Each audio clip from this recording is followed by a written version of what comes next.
అవసరం ఉంది.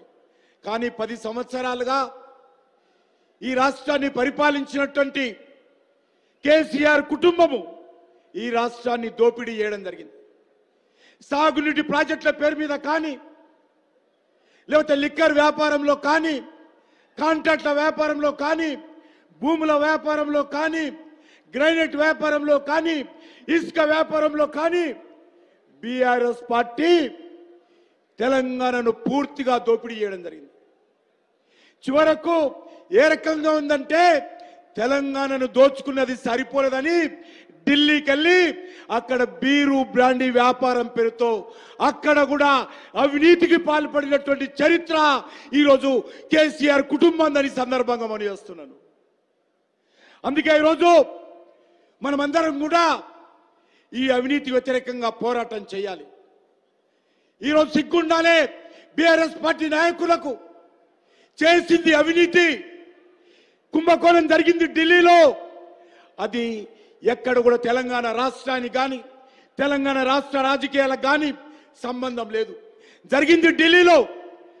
దోపిడీ చేసింది, వ్యాపారం చేసింది బీరు బ్రాండీ వ్యాపారము ఢిల్లీలో. ఇక్కడ వచ్చి ఇక్కడ భారతీయ జనతా పార్టీని, కేంద్ర ప్రభుత్వాన్ని మాట్లాడుతూ ఉన్నారు. ఈరోజు చాలా దుర్మార్గంగా ఈరోజు ఈ రాష్ట్ర రాజకీయాలలో కాంగ్రెస్ పార్టీ, బీఆర్ఎస్ పార్టీ వ్యవహరిస్తూ ఉంది. వెంక మీద పోయి పొయ్యిలో పడ్డట్టు ఈరోజు మనము ఈ అవినీతి బీఆర్ఎస్ పార్టీ పోవాలనుకుంటే, మరి దొంగలు పోవాలనుకుంటే గజ దొంగలు ఈరోజు మన రాష్ట్రంలో అధికారంలోకి వచ్చారు. కాంగ్రెస్ పార్టీ హయాంలో దోపిడీ జరగనటువంటి సంఘటన లేదు. లక్షల కోట్ల రూపాయలు కాంగ్రెస్ పార్టీ దోపిడీ చేయడం జరిగింది. అందుకే మీ అందరిని కోరుతా ఉన్నాను, ఈ రాష్ట్రంలో నిజమైన మార్పు రావాలంటే నరేంద్ర మోడీ గారి నాయకత్వంలో తెలంగాణలో 17కు 17 సీట్లు తెలంగాణ ప్రజలు గెలిపించాల్సిందిగా కోరుతా ఉన్నాను. నేను ఈ సందర్భంగా మనవి చేస్తా ఉన్నాను, ఖచ్చితంగా తెలంగాణలో నిజమైనటువంటి ప్రజాపాలన తీసుకొస్తాము, నిజమైనటువంటి మార్పు తీసుకొస్తాము. తెలంగాణ అభివృద్ధి కోసం చిత్తశుద్ధితో నరేంద్ర మోడీ గారి నాయకత్వంలో మేము కృషి చేస్తాము. కాబట్టి తెలంగాణ విద్యావంతులారా, తెలంగాణ మేధావులారా, తెలంగాణ కవులారా, తెలంగాణ రైతులారా ఆలోచించి ఆశీర్వదించాల్సిన కోరుతా ఉన్నాను.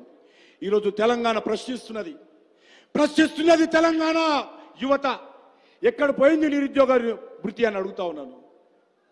ప్రశ్నిస్తున్నది తెలంగాణ రైతులు. ఎక్కడ పోయింది రైతు బంధు? ఎక్కడ పోయింది రైతు రుణమాఫీ?